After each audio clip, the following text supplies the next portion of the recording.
Gereja-gereja di Indonesia mendukung masyarakat adat yang menolak proyek strategis nasional di tanah Papua.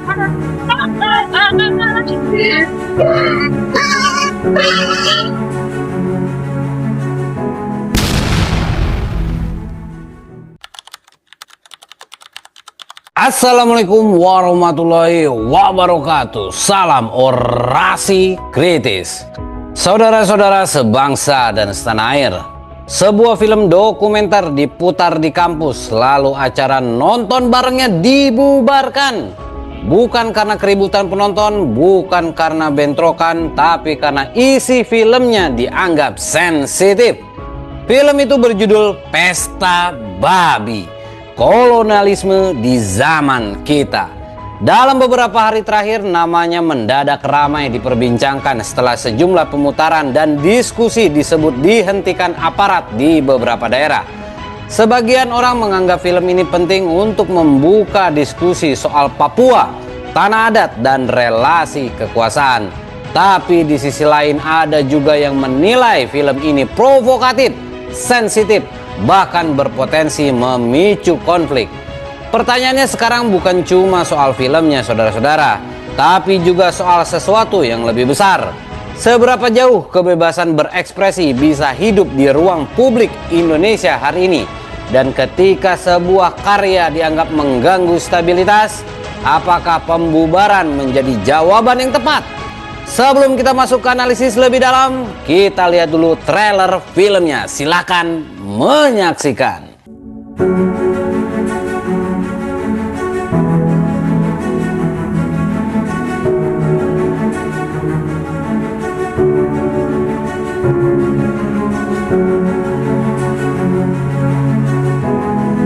Kami masyarakat setempat kami tidak tahu. Kami kaget pagi-pagi kapal sudah ada di pelabuhan kami. Ini hak kami, di sini hak dusun kami, marga Kuibalo.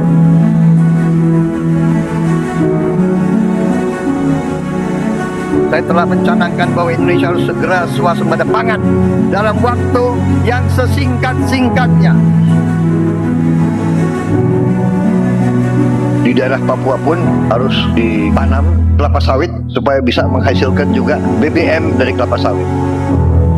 Pak Presiden sudah menyetujui untuk direncanakan mandatori 10% etanol.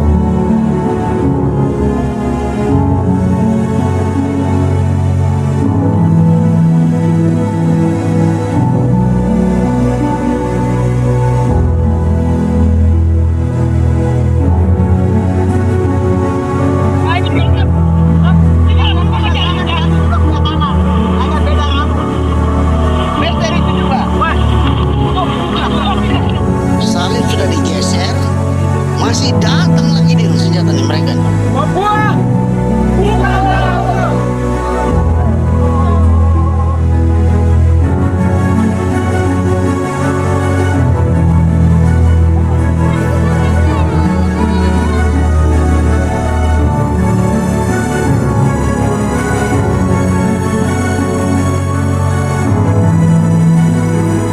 Jika tanah adat dan hutan adat hilang, kami mau hidup di mana?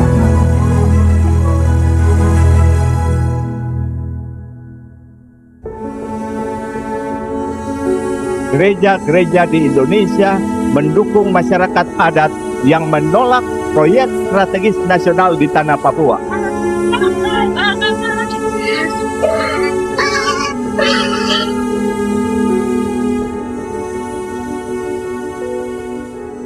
Oke, setelah melihat trailernya, sekarang kita bisa memahami kenapa film ini memicu perdebatan yang begitu besar.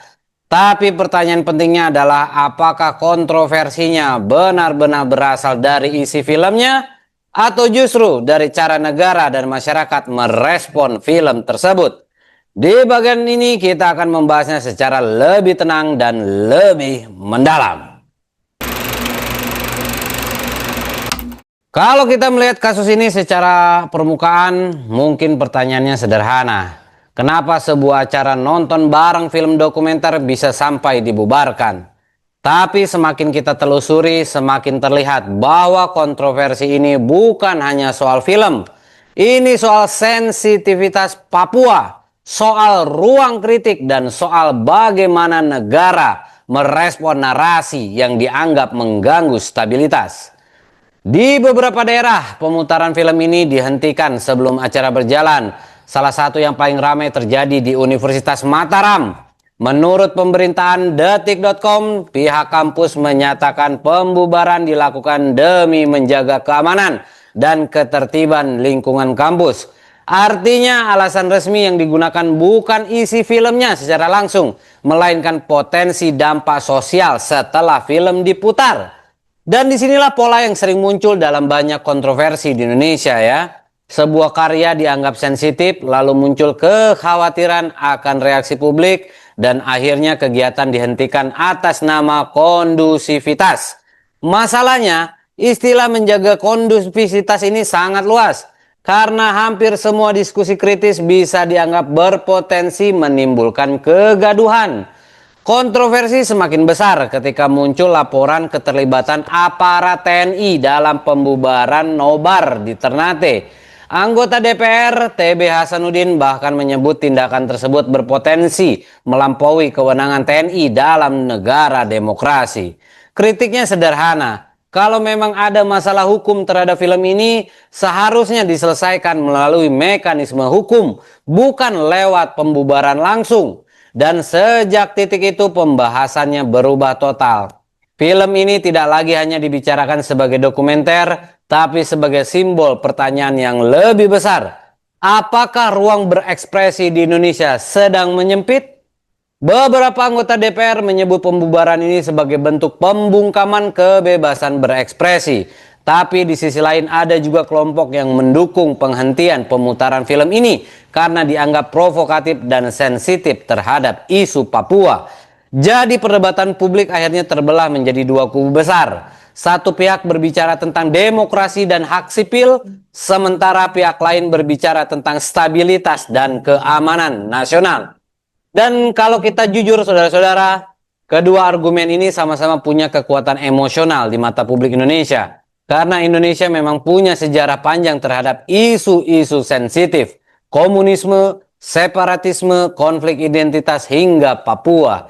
Negara selalu cenderung sangat hati-hati terhadap narasi yang dianggap bisa memicu gejolak.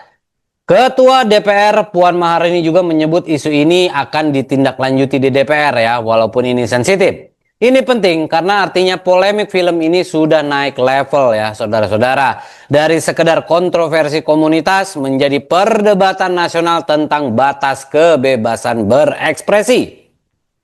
Dan mungkin disinilah ironi terbesar dari semua ini. Semakin film ini dibatasi, semakin besar rasa penasaran publik terhadap isinya. Dalam dunia komunikasi ini sering disebut Streisand Effect ya, Streisand Effect. Ketika upaya membungkam sesuatu justru membuatnya semakin viral. Pertanyaannya sekarang bukan lagi apa isi film ini, tapi kenapa negara terlihat begitu khawatir terhadap film Pesta Babi. Untuk memahami kenapa kontroversi ini bisa sebesar sekarang, kita harus memahami satu hal penting. Film ini berbicara tentang Papua. Dan di Indonesia, Papua bukan sekedar wilayah geografis. Papua adalah isu politik, keamanan, sejarah, identitas nasional, dan juga luka panjang yang sampai saat ini belum benar-benar selesai. Nama Dendi Laksono sendiri sebenarnya bukan baru pertama kali memicu kontroversi ya.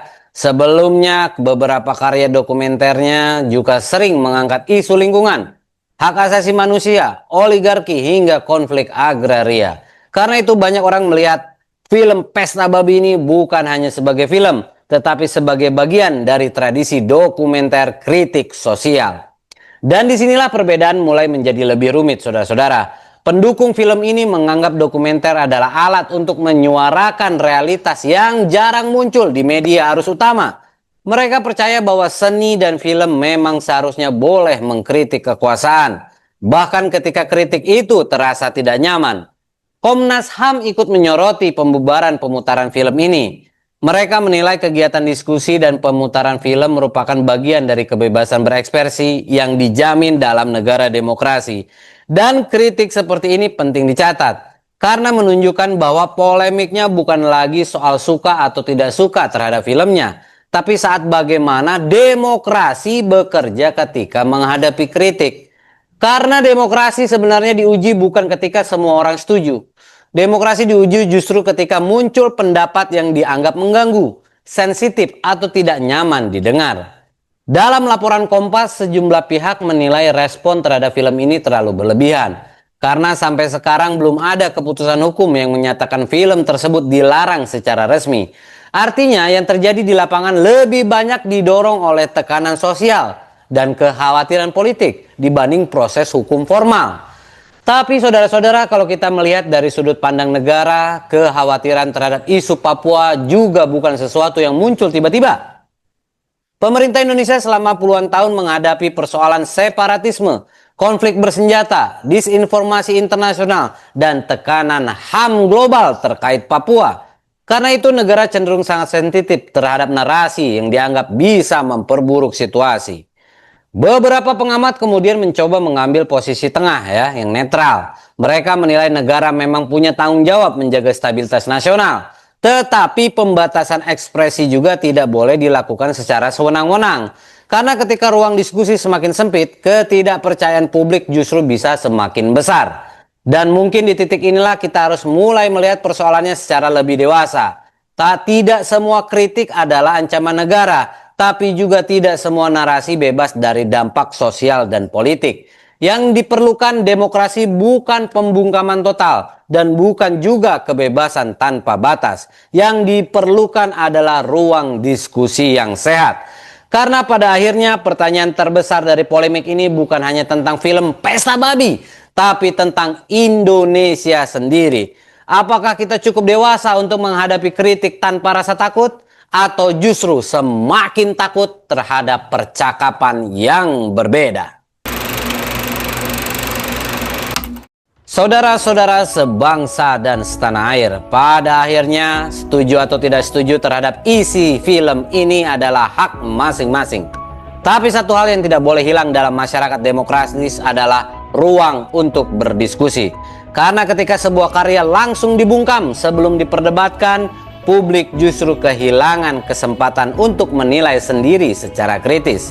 Kasus film Pesta Babi mungkin akan selalu seperti banyak kontroversi lainnya, Tapi pertanyaan yang ditinggalkan kemungkinan akan tetap ada cukup lama.